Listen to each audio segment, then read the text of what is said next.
We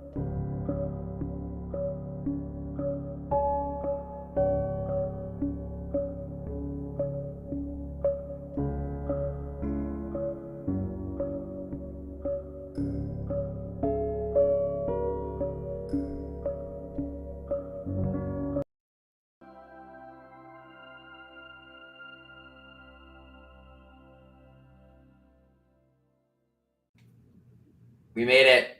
The TreeTrunk Show. We survived the 4th of July. We've celebrated yet another Independence Day, and now we're back. Serena, what's going on? Not a whole lot, Will. Just coming off of a lot of energy from NFT NYC, and I see John here as well. So we'll pull John up. Hi, John. How are you? Hey, everybody. Where are you tuning in from right now, John? The Blue Mountains. Wow. Awesome. Look at that. It's like Jurassic Park back there. I didn't say Hawaii.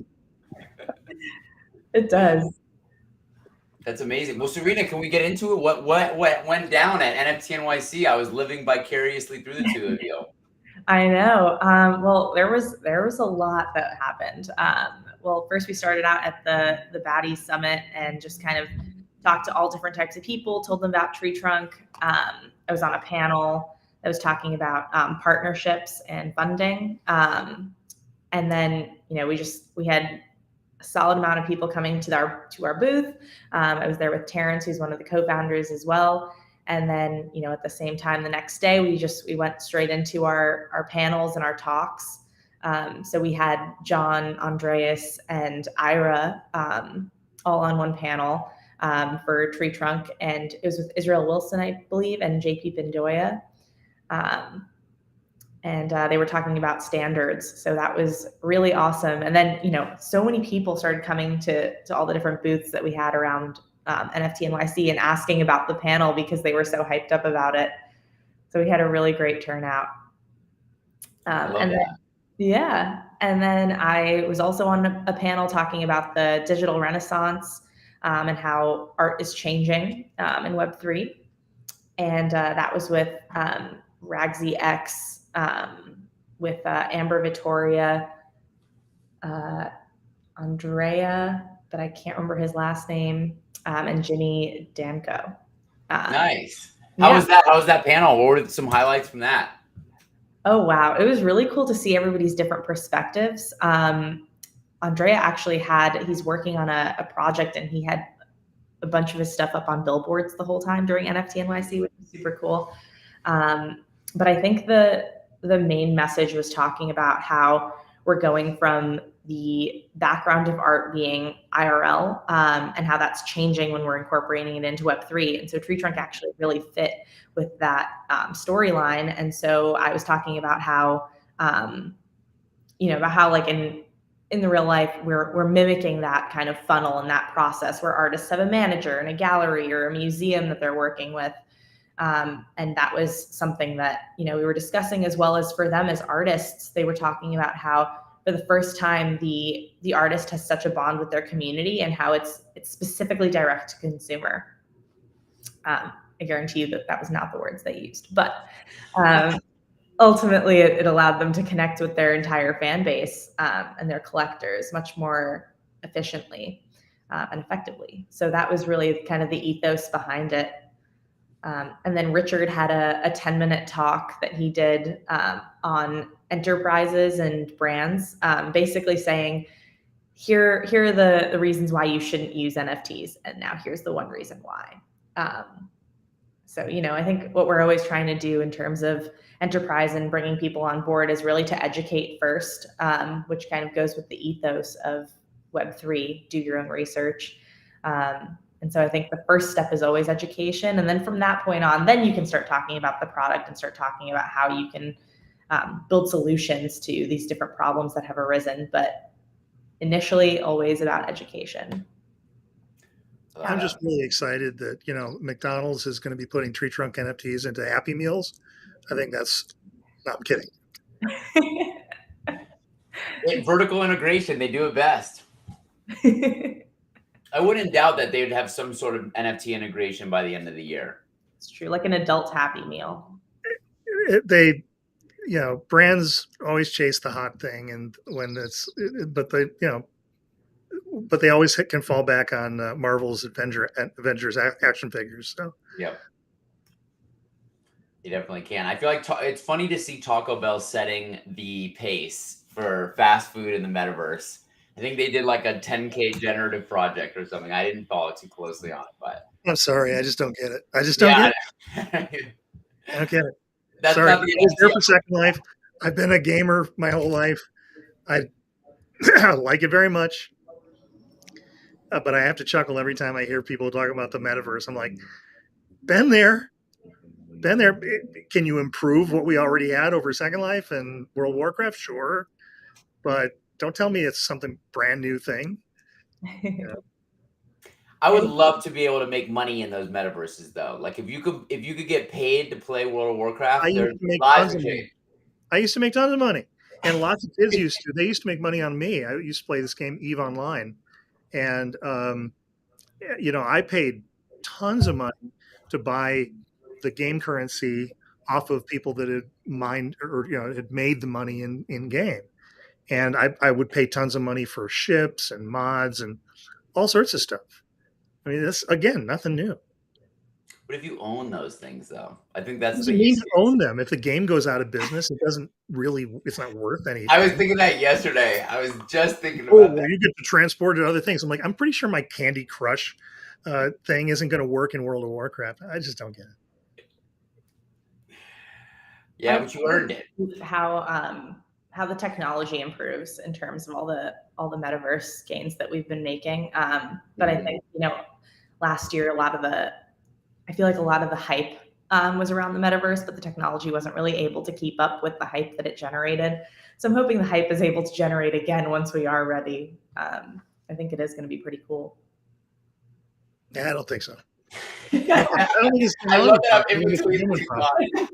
I think it's and we're trying to convince people that owning these things. I felt like I owned my ship in Eve Online, and if Eve Online went out of business, it wouldn't have mattered that I owned it or not, and it wouldn't have mattered if I had some blockchain entry that said I owned it. It wouldn't have any real, you know, experience. I mean, I think a lot of people just grew up watching Ready Player One or something, or they're young enough that Ready Player One is an actual seminal. I mean, I'm old enough that Star Wars, the original, that's what I was 11 when Star Wars came out, so that was very impactful on me. I suppose if you grew up, if you were 11 and were watching Ready Player One, you might be really excited about the metaverse. But you just break it down. You're like, okay, these are online environments. They can't run on blockchains because the performance would be extraordinarily bad. So they're really running on servers. Can you explain? Can you explain to people listening why, if you made it on blockchain, it would run badly? A blockchain is a big giant database ledger.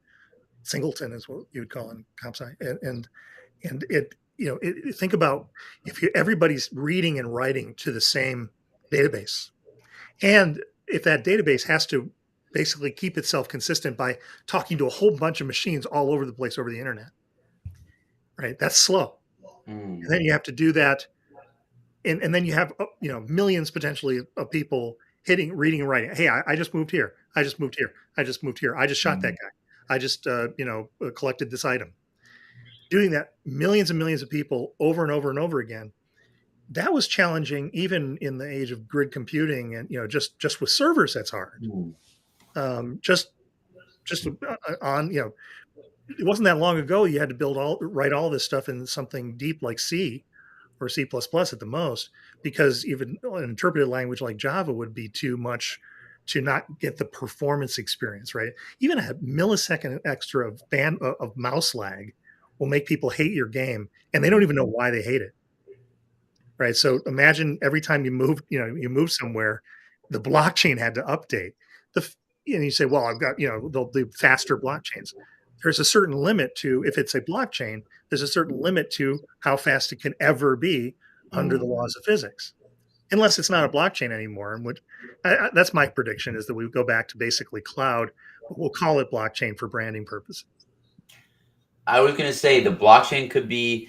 Somebody was trying to raise money through NFTs. They came by our Treehouse show the other day, and they were a decentralized energy company that was trying to use NFTs as stock in their Ukrainian energy company.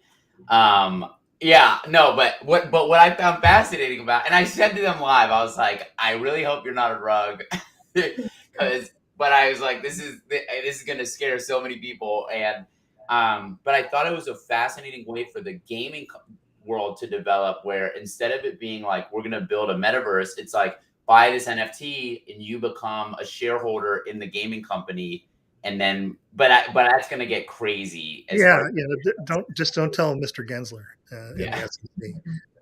That sounds like a super terrible idea. But I mean, yeah. So far, blockchain has proven itself to be very useful in gambling. I mean, finance, and speculation. I mean, investing. But beyond that, especially unregulated investing. But it's not fast, right? You have to be willing to wait around. Speculators will, right? Especially if they're smart enough to front run, right? Then they're all about how slow things are and how public and how everything that happens is if you have a good analytics package, you can sit there and do all sorts of things that the actual stock market was designed to avoid, to prevent you from doing. So, like front running. Yeah. People are taking big risks now, it seems like. Speaking of big risks, NFT NYC somewhat of a risk as far as the pandemic. I heard a lot of people get sick. It seems like both of you got away unscathed. I I already did have. unscathed, but not our entire team. Yep. Oh no. It's Yeah, unfortunate. several of us got it. I'm not sure I got it or not. I just feel like crap all the time anyway, so it uh, We doesn't. share that. Yes, that's right. We fight through But it. I mean, our launch event also. Will, I just wanted to say thank you so much for for you know just coming on, being the live stream. You I love it. embodied TreeTrunk. We were trying to get the live stream going, but unfortunately, the location that we were at, the capabilities weren't really fully there. So we were working on a crunch time, but wanted to say thank you. And we did record it, so we will be coming out with a recording. But unfortunately, the live stream did not go through. Me, Delek, and Richard were having a blast. But I know all three of us can't wait to see that recording, because we're definitely looking forward to it, as I'm sure. Yeah, I would have thought it would be up by now, Serena. Where is that in the process? Well, we're getting the stream from the camera crew. So when do you think they will do the job and finish I that? don't have an exact date on that. I know that world. So maybe we'll call them today. Yeah, because I mean it's been a week. More. So yeah. Well, it is in the process. Speaking and of then processes, we'll be putting it up on YouTube. I was gonna say, Serena, speaking of content and YouTube, I hear through the grapevine that you've been featured on a couple podcasts since NFT NYC. Can we talk about that a little bit? One so far, but I was on Fame Lady Squad on the Blockchain podcast, and talked about basically TreeTrunk really, but it was giving the artists the recognition they deserve in Web3. So that was, it can actually be found here. So I'll put that up. But if you go down to the podcasts, you'd be able to find it there. Some of the artists have been making some money. I mean, I'm looking at the stats, and I'm not going to say how much because it's not cool. It's for the artists to say. But there's some ETH being made. There's some artists, even some important ones, who I think haven't mobilized their communities yet. So, like, and maybe their pricing, especially in this day and age, is higher. So one of the things we don't have on the site yet is an auction. So you can't, things can't find their own price. So that'll, and that is on one of the things that is harder to do, but is on the list of things to do, Can I ask why? The difficulty is in creating an auction. Well, I mean, it's not fundamentally difficult. It's just work, right? Mm. Also, because the the the way we operate is we don't want you to be reliant upon somebody's marketplace smart contract like Wyvern, like an OpenSea or something. Um, the auction functionality has to be in the NFT smart contract for each item. So again, totally doable, but got to do it. Yeah. Yeah. Speaking of which, so we've had some artists. Some artists have made some money. Others, I'm sure, will be like Sold rethinking. around 40 prints, all of the artists. So We're not solid. 60, Yeah, more than that. 60 prints.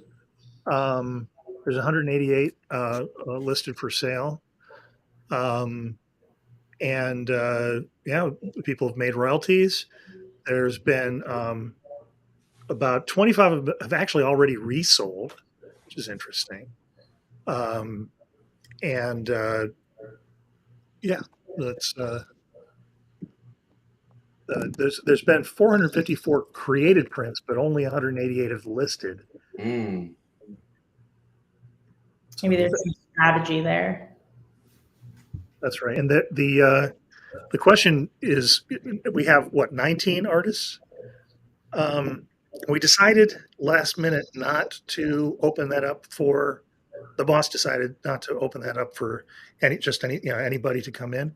The functionality is all there, but right now what we're doing instead, and it definitely creates friction. But if you're an artist, you have to sign up and then send us the art, and then we'll review it and put it on site. Serena, how's that going? Do we have new artists ready to launch? Yeah, we have a pipeline that's in the process. So we'll be greenlisting several artists that are coming in. But if you are an artist and you'd like to also be on the green list, then feel free to use this form as well. So it'll basically take you through just putting in kind of like your name,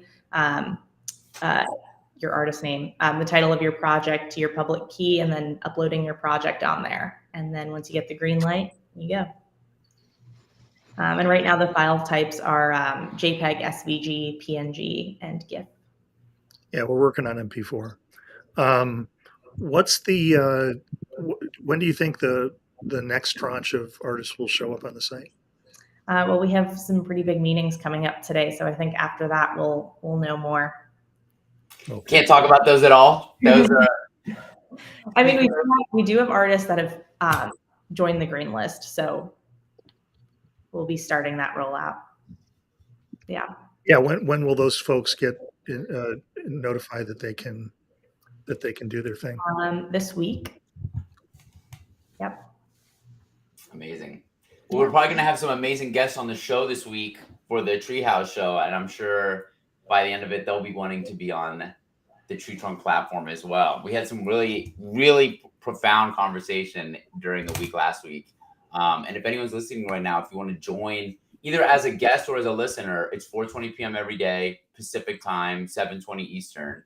And we would love to have you. So if you want to be on the show, feel free to DM me via any channel that's Living with Will, or get in touch with one of the three of us. We'd love to have you on the show. I was actually talking to Richard about the show.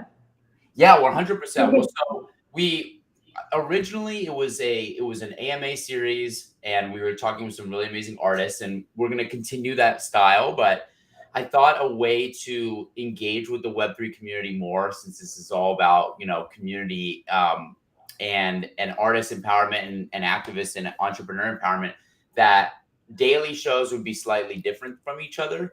So we have more of like a variety show that's on Mondays with Amico. We have a more activist oriented art activism and blockchain show on Tuesdays with Ash Cooper Kearns. On Wednesdays, we're doing a more art tech news show with Amro. And on Thursdays, it's music with God Cloud. And then Fridays is like a consulting marketing show for projects and artists who need help. I have a friend of mine who does consulting and marketing, and I was like, give some artists some free help, man. Not everyone has the $750 an hour that you charge. So I don't know what his rates are, but yeah, it's been a lot of fun. So if any of those sounds interesting to you, just come through on Twitter. We do it every day, and we're gonna start breaking off onto some different channels too.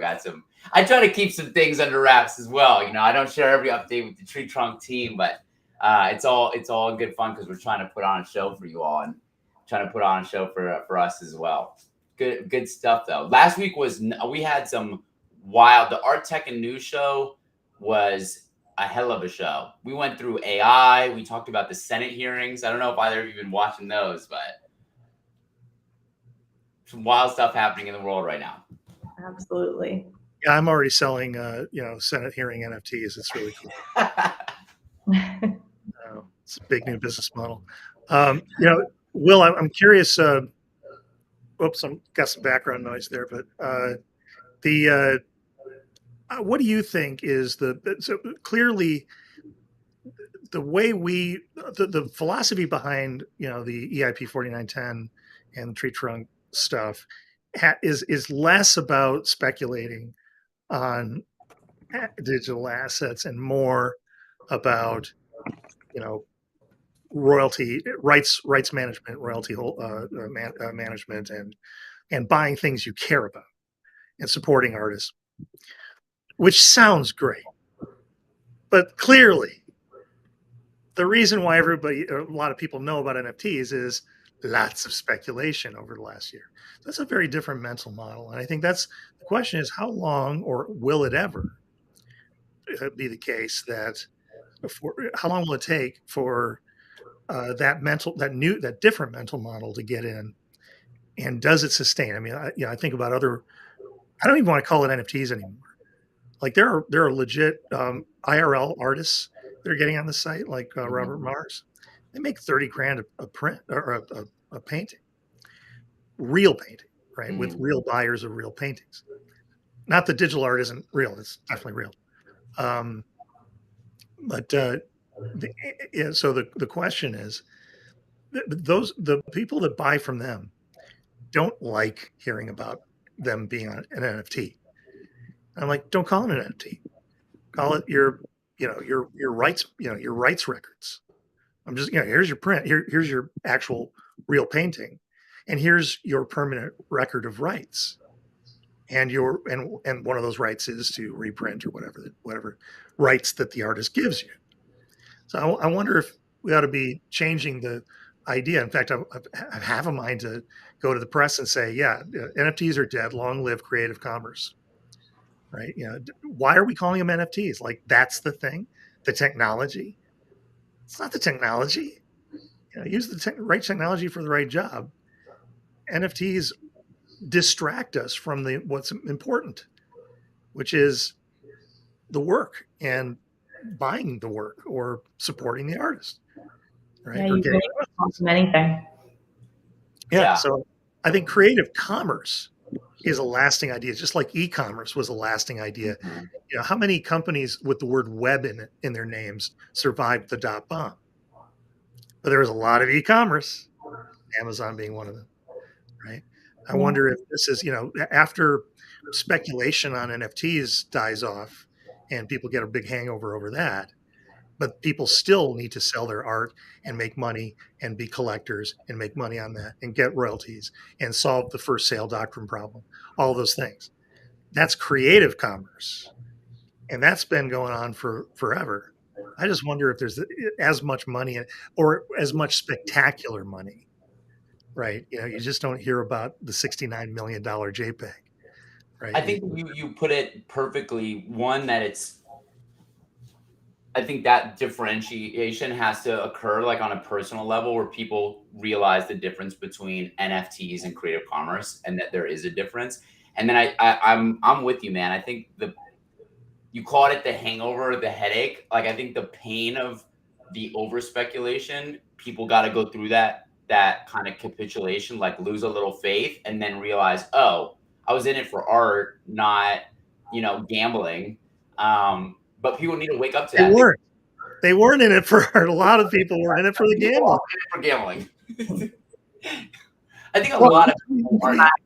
I Are know we going that to make money being actually about the art and not the gambling?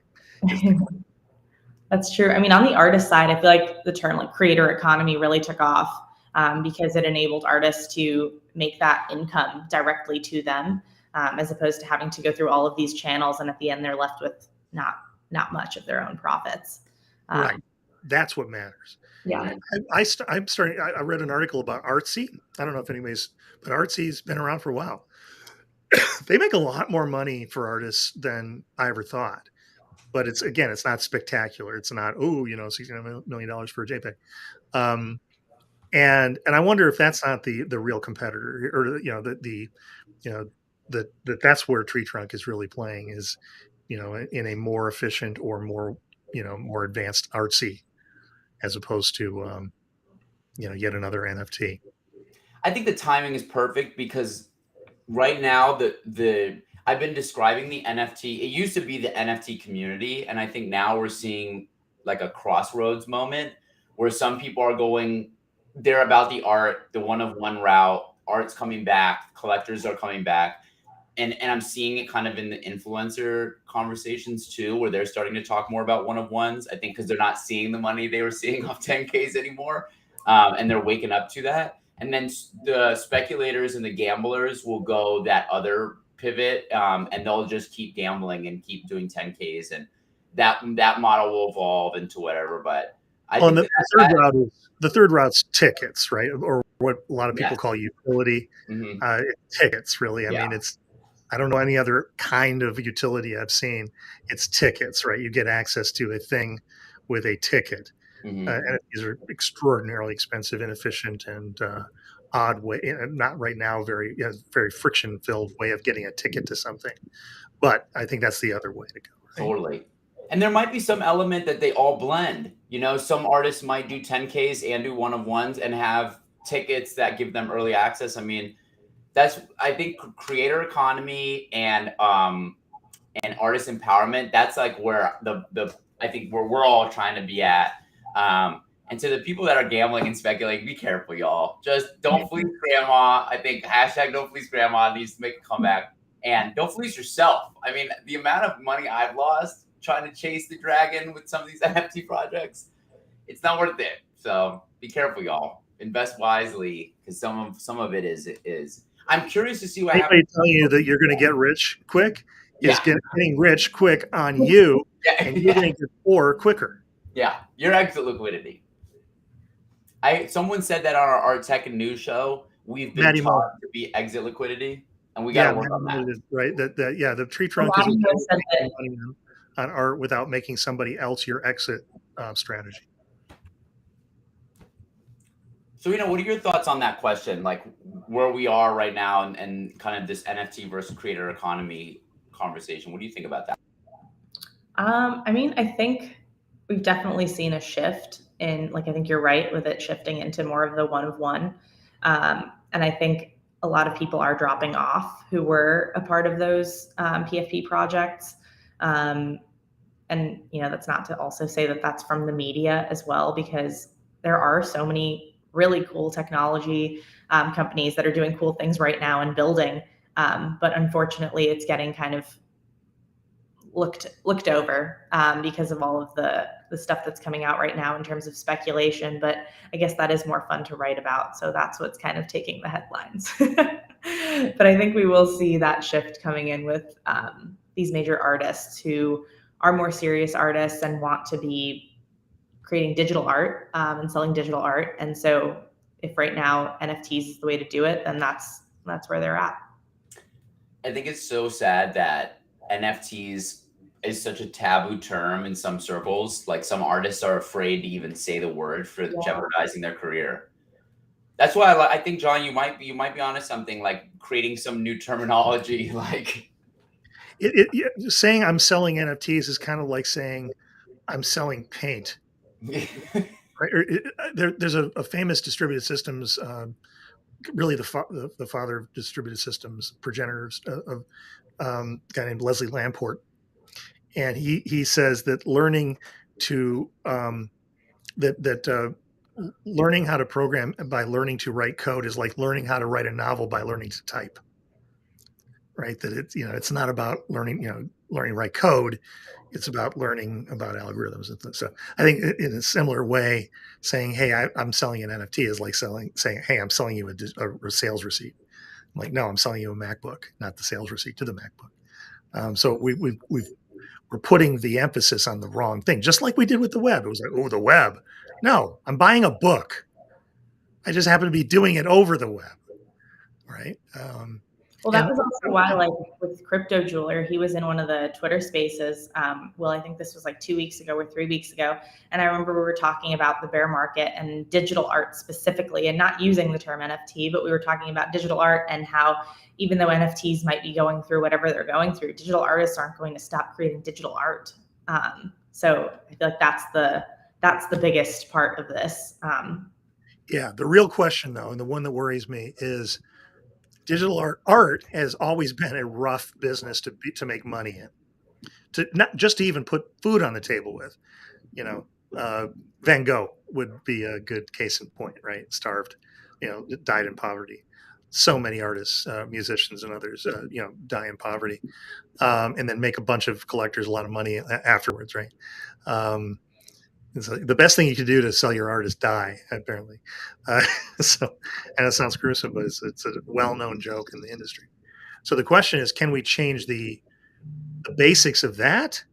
And well, speculation for a time did do exactly that. Hey, if I can fool you into thinking that that coin go up on this piece of art, then you can become rich as an artist, selling that.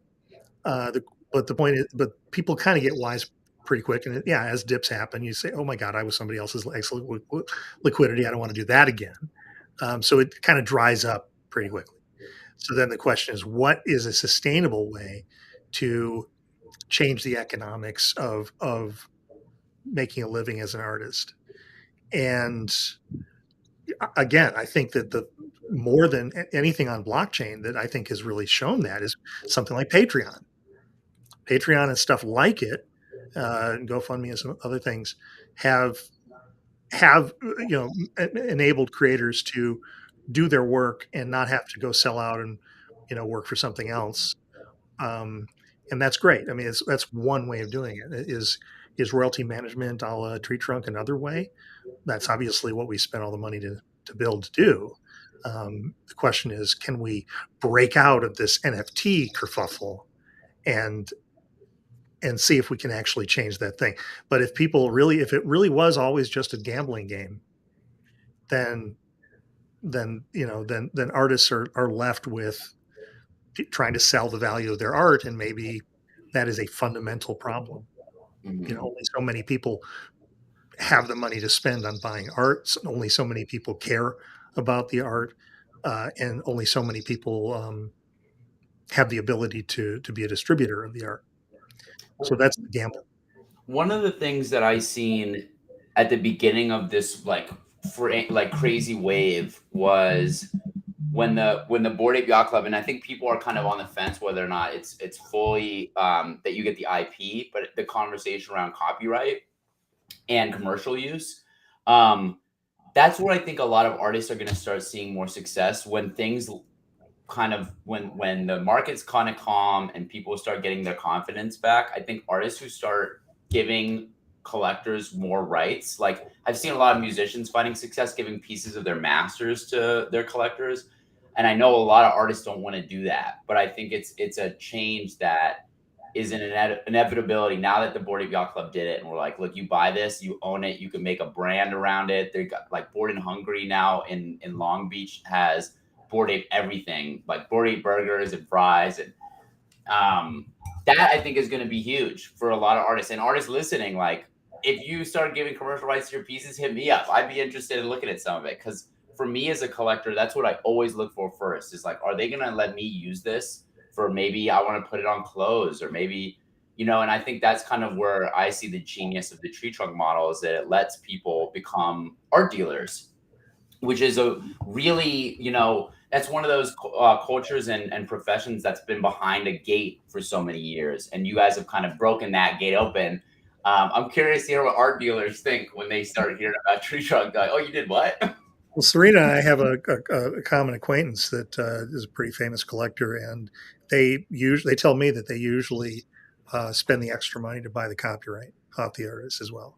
So that is something. I remember on the Baseline show, I wanted to play a piece of music, and I wanted to pay for it, but I couldn't find the damn label or anything like it. It just took me forever. It took me Yep. 2 hours of work to find even who to call. I finally called the band, and they said, "Well, we're fine with it, but we got you got to call the label and da da da." And the I'm like, publisher. "Let me just go to a damn website and double click and pay some money for this thing." And it turns out that there's a lot of deep reasons that have nothing to do with technology. That these labels want to maximize returns, so they don't want just anybody's money. But I think if we can turn that corner so that we just make it easy to do the right thing, kind of the way streaming did, right? Took down a lot of piracy because it was just easier to pay a buck, right, rather than steal the MP3. Well, in the case of TreeTrunk, would this be a possibility in the future of like an MP3 or an MP4 that there is the ability to simply buy a print, but maybe like a function or so? I don't know how this would work, but would it be possible if an artist could give the option to participate in some, maybe you could have the royalty option, but maybe you could also have like a copyright option or like a You have a commercial use option, yeah. which this is where the tree trunk type approach or the EIP 4910 approach is good. Is that you can say, look, I want to sell stuff on my own website. I want to promote my own property, right? But I want this in my property, and I want people to buy it, or I want to make money some other way, right? Like a concert or something like that, or Mm. some other activity, or hey, I'm the distributor of Spotify.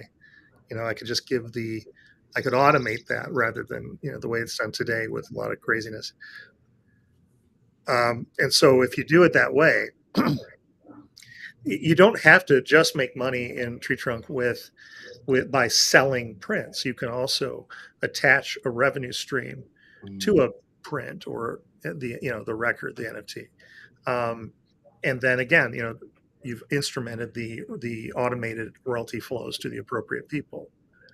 So that or the revenue flows, right? So if Spotify pays you this much, or if you make so much on this particular event, and you have purchased through that NFT the right to collect that money and use it for commercial use, and as long as you collect that money through crypto, then you can automatically set, or at least remit through crypto, right? So you might collect a bunch of cash, but then if the contract says you got to pay that into the crypto account of that NFT, then the NFT will do the work of distributing the money to whoever is supposed to get it.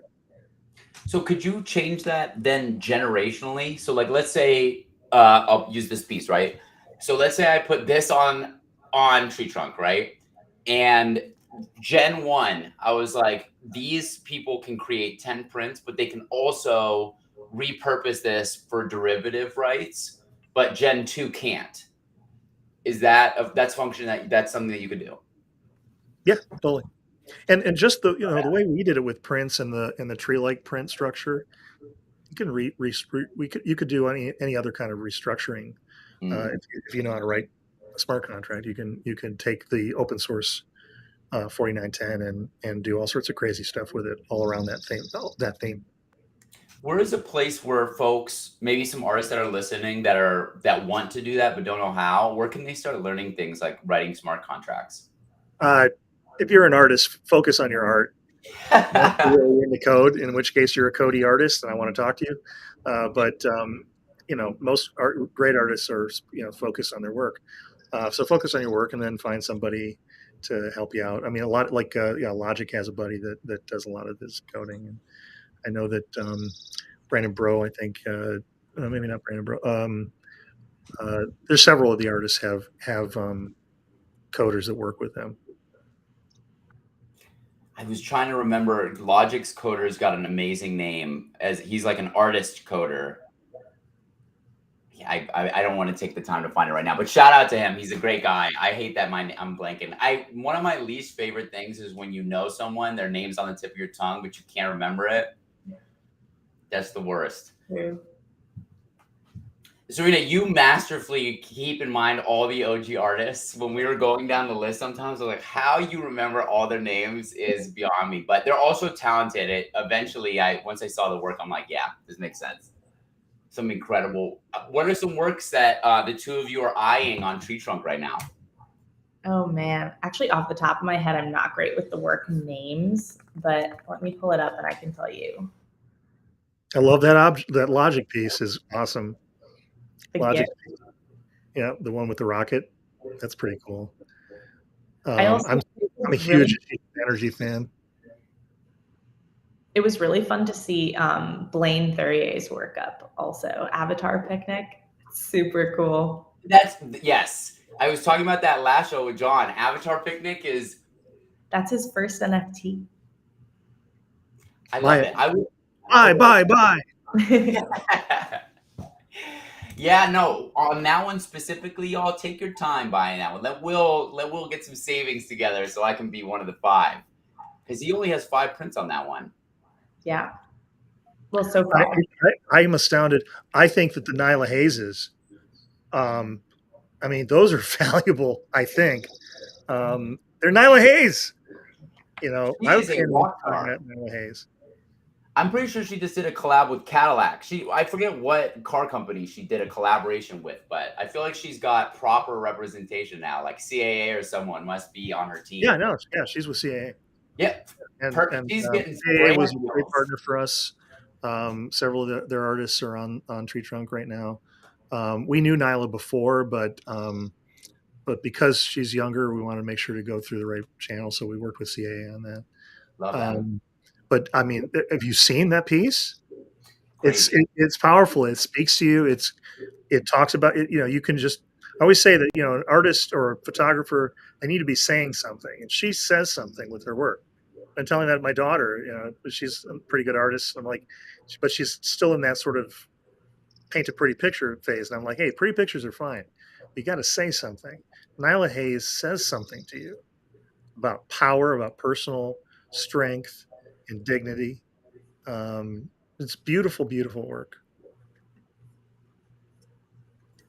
I love that we share in like true art. I wanted to say something. I know not everyone needs that. Some people are like, oh, I just want to have an ape JPEG, but you know, I want to have like even if it's a visual reaction. The apes say something, right? That is a cultural movement. Let's give props where they belong. The speculation, and you know what? Speculation.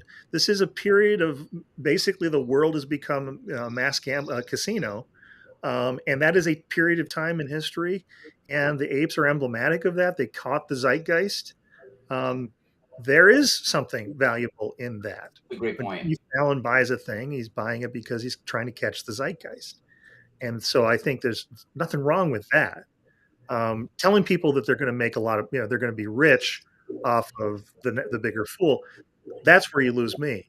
But you know, I could afford an ape just to say, hey, I've got a part of the, you know, this particular maybe short-lived period of time. But I wouldn't buy one so that with an eye towards making money on it. I would buy it because I want to use, what is it the Supreme Court said that you know, money is speech. There, you know, which is horrible because that means that they've upheld corporations paying for political campaigns, which I don't like. But in a way, money is speech. I'm using my money to say something, you know, to support a thing.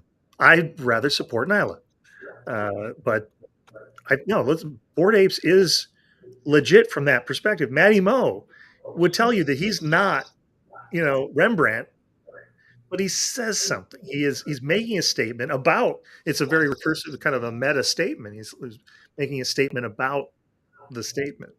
But you know, he's a thinker, and there's something to the work, even if, you know, he's deliberately saying, hey, I made this in 38, you know, in a few minutes.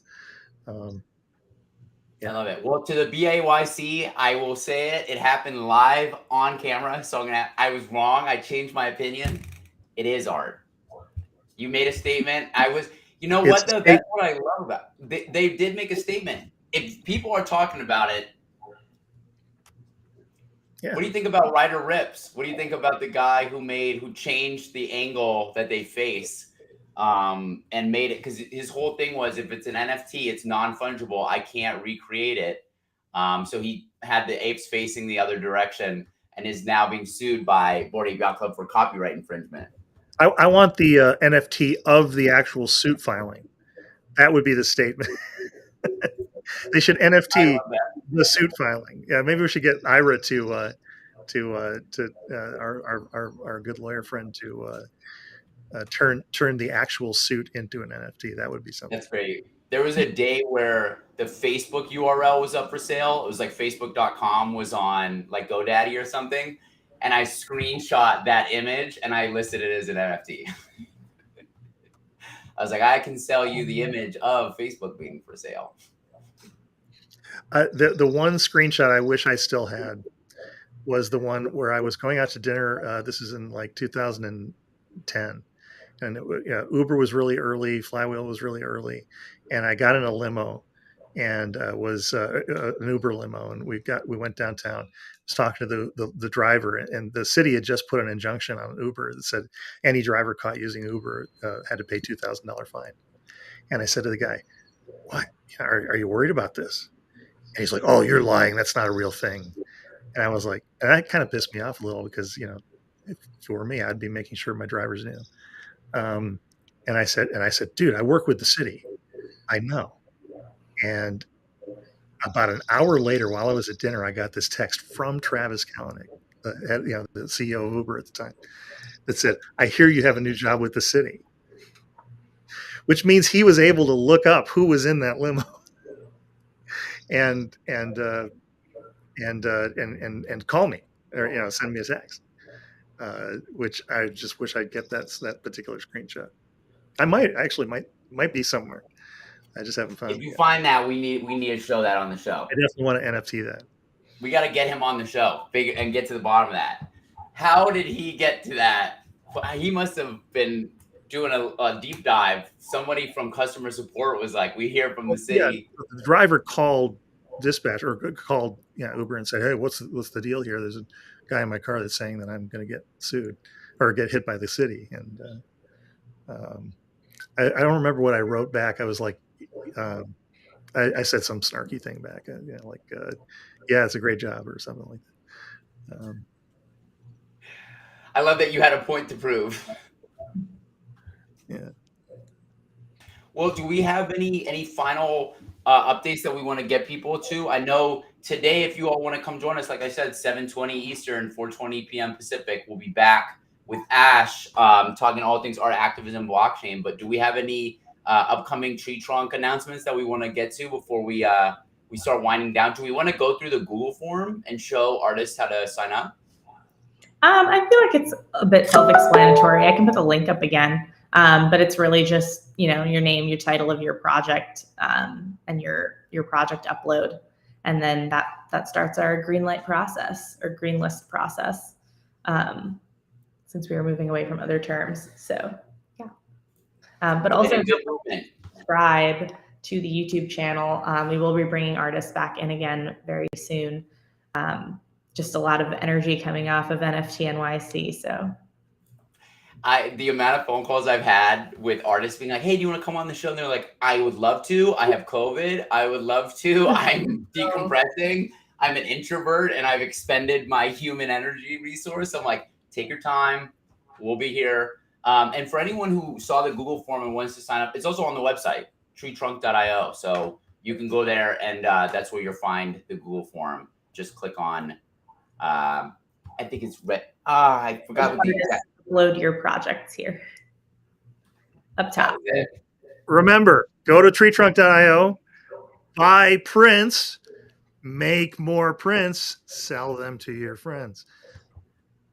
We got to just, we got to be educating this is a new kinetic process. People kind of like, remember when the iPhone came out and you had to people didn't have any idea what that button in the middle of the phone did, but now we all just get it, right?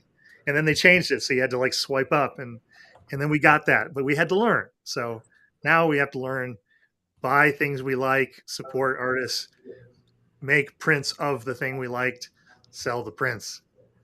And submit your art and sell your art on TreeTrunk. If you're an artist, make it work. We have the ability. The technology is there. Take advantage of it, especially in a bear market. Not financial advice, but it's a good time to start building your community now, because when things get good and the bull starts again, that's when you become the next people, y'all. So at that, we hope to see you in the show tonight. We'll hope to see you in the show tomorrow or the next day. And either way, we'll see you back here next week, 9 a.m. Pacific and noon Eastern. Have a great time on the mountain, John. Serena, I'll see you this afternoon, maybe. And much love, y'all. Have a great rest of your day. Bye, everyone. Thank you. Oh, I was late to that one. Bye, everyone. Yeah. I love it.